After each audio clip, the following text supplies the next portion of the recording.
বোন আমার, 12 বছর 15 বছর বয়সে তুমি কেন বিবাহের পূর্বে আরেকজনকে তোমার শরীর ধরতে দাও? আর যুবক ভাই আমার, কি বলিস কি তুই? এই পৃথিবী আর পৃথিবীতে যা আছে এর চেয়ে মূল্যবান হচ্ছে এই মেয়েটা। তো এরকম মূল্যবান একটা জিনিস ওর ধরে ছুঁয়ে তুই ওকে ওর মূল্য কমিয়ে দিবি? এত বড় জুলুম ওর প্রতি তোর! তুই আল্লাহকে ভয় করিস না তাই বলে এতটা? কি বলিস তুই? তুই কি কারো গাড়ির গ্লাস ভাঙছিস জীবনে? না। কেন? ওর লস হবে। তুই কি কোনোদিন কোনো মানুষকে ঘুষি দিছিস? না। কারণ তাহলে ও বেচারা কষ্ট পাবে। তুই কি জীবনে কারো পেটে ছুরি ঢুকাইতেছিস? না। ও মরে যাবে, তাহলে ওর ফ্যামিলি ক্ষতিগ্রস্ত, লসে পড়ে যাবে। তুই কি কারো টাকা মারছিস কোনোদিন? না। তাহলে ওর ফ্যামিলি টাকার কারণে কষ্ট পাবে। তাহলে তুই কেন তুই এত ছোট ছোট বিষয়গুলো খেয়াল রাখিস যে আরেকজনের লস হবে? তাহলে তুই এই মেয়েটার জীবনটাকে তুই কি করলি? তুই পুরো পৃথিবী আর পৃথিবীতে যা আছে সবকিছু বিক্রি করলে যে সম্পদ হবে, সবকিছু অর্জন করলে যে অর্জন হবে, এর চাইতে মূল্যবান তুই ওকে সতীত্ব থেকে বের করে নিয়ে আসলি? তুই তোর সামান্য ডিজায়ার ফুলফিল করার জন্য, যেটা আল্লাহ তোর জন্য বৈধ করেছে, কবুল বললে তোর বাপের দোষ, আল্লাহর তো দোষ না। তোর বাপের দোষ, সমাজের তো দোষ না। তোর বাপ তোকে বিয়ে করে না ভাই আমার। তোর বাপ মনে করে তুই ছোট, 18 বছর বয়স তোর বাপ মনে করে তোর বাপ 16 বছর বয়সে হস্তমৈথুন করছে, তোর 22 বছর, তুই এখনো ছোট নুনু খাস, দুধু খাস। তোর বাপের অজ্ঞতা, ইসলামের দোষ দিবি কেন তুই এটা? তোর বাপ 13 বছর বয়সে চাস্তবন জাতবন নিয়ে পালাই গেছে, এরপরে সবাই মিলে ধরে আনছে। এরপরে তোর বাপের তোর দাদারা বলছে কলিযুগ শেষ হয়ে গেছে। 20 বছর আগের কথা বলতেছি আর কি। তোর বাপ 14 বছর বয়সে লুকায় লুকায় খেরসিন ওই কি। আরে ভাই, আপনি শহরের ভাই, শহরের বয়স করতে গেছে। হ্যাঁ, আর সব মানুষ শহরে গেলাম, আমি দেখছি তো। ঢাকা শহর খালি হয়ে যায় কেন তাহলে ঈদে? আমারে বলেন না যে আমরা না ঢাকা শহরে থাকি, কিছু বুঝি না। হ্যাঁ, এবার বলবেন না আমাকে, আমি বাংলা পড়িনি, একটু পড়ি, এবার বলার দরকার নেই আমাকে। না, আমরা জানি আপনারা সব মানুষই গ্রামের, কারণ ঢাকা শহর ঈদ হলে সব খালি হয়ে যায়, কই যায় এরা?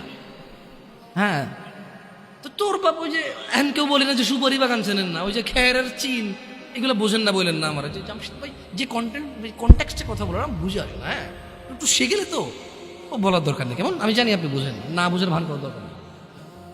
আচ্ছা, তো তোর বাপে 14 বছর বয়সে এই বাঁশবাগান আশবাগানে যায় জেনায় লিপ্ত ছিল, তোর বয়স 25, কয় এখনো ছেলেটা বড় হয়নি। তো দোষ ইসলামের এখানে? তোর বাপের, তোর জান্নাতের প্রতি পরোয়া নেই, তোর টাকার প্রতি পরোয়া আছে। তোর বাপ তোর জান্নাত সেভ করতে চায় না, তোকে নাকি ভালোবাসে। তোর বাপ তোর ইজ্জতের পরোয়া করে না, তোকে নাকি ভালোবাসে। তুই নাকি ভালো মানুষ, পৃথিবী আর পৃথিবীর সবচেয়ে সম্পদশালী জিনিসটাকে শুধু একটা এই মুখে মুখে চুমু দিয়ে একটা ওই যে এভাবে ছবি তুলেছি নাকি? হ্যাঁ, এভাবে হ্যাঁ, এরপরে ফোল্ডার বানায়, ফোল্ডার লক করে রাখছে যাতে কেউ না জানে। এরপর ওই মেয়ের বিয়ে ঠিক হয়ে গেলে ধমক দেয়, ছবি পাঠাবো একটা একটা করে। সামান্য ডিজায়ার যেটা তোর হালাল ভাবে আল্লাহ দিয়েছে, তোকে একটু সবর কর, একটু সবর কর। তুই ক্লাস 5-এ পড়তেছিস, 6-এর জন্য ওয়েট করতেছিস না?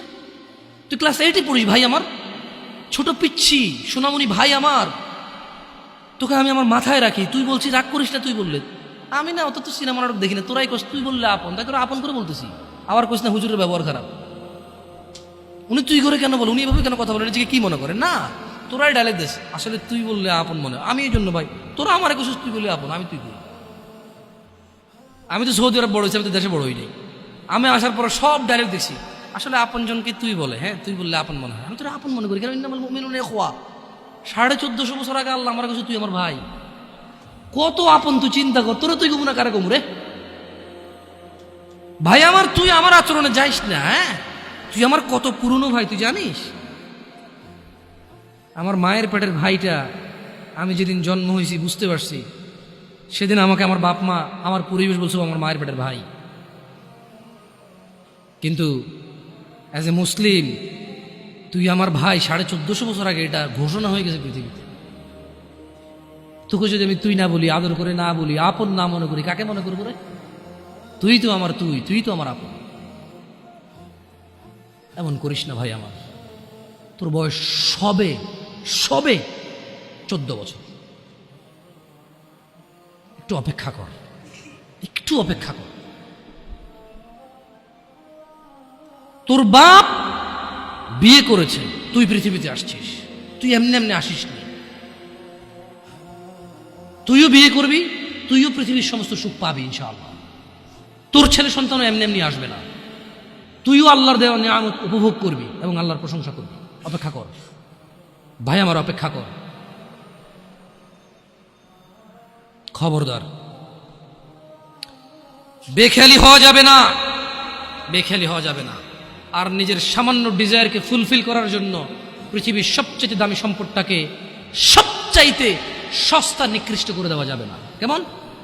বিয়ের পূর্বে কোনো মেয়ের গায়ে হাত দিবি না ভাই আমার, খবরদার। বিয়ের পূর্বে কোনো মেয়ের সাথে কথা বলবি না, খবরদার। তোর যোগ্যতা নেই ওর সাথে কথা বলার। তুই কে রে? বামন হয়ে চাঁদের দিকে হাত বাড়াবি না। আমার বোনরা চাঁদ, ওয়াল্লাহি যেদিন ইসলামী শাসন আসবে, যেদিন ইমাম মেহেদী আসবে, যেদিন ঈসা আলাইহিস সালাম আবার আসবে, ওনার বোনদের উপর যারা হাত দিবে উনি হাত কেটে ফেলবে। তুই বামন হয়ে চাঁদের দিকে হাত বাড়াইস না। আমার বোনরা চাঁদ, ইসলাম মেয়েদেরকে চাঁদ বলেছে আর তোকে বামন বলেছে বেটা। তুই বেটা ছেঁড়া খাতায় শুয়ে লাখ টাকার স্বপ্ন দেখিস, বিয়ের আগে মেয়ের গায়ে হাত দিস? তোর সাহস কত? তোর সাহস কত? তুই জানিস না মুহাম্মদ সাল্লাল্লাহু আলাইহি সাল্লাম বলছে নেক স্ত্রী দুনিয়াতে যা আছে ওর চেয়ে বেশি উত্তম। তুই কি করে ওর গায়ে হাত দিস বিয়ের আগে? তোর সেই যোগ্যতা আছে বল? তোকে আল্লাহ জাহান্নামে ফেলবে, তোকে আল্লাহ জ্বলন্ত আগুন নিক্ষিপ্ত করবে, তোর শরীর পচবে, তোর শরীরের গন্ধে জাহান্নামীরা থাকতে পারবে না, তোকে আল্লাহ এত নিকৃষ্ট শাস্তি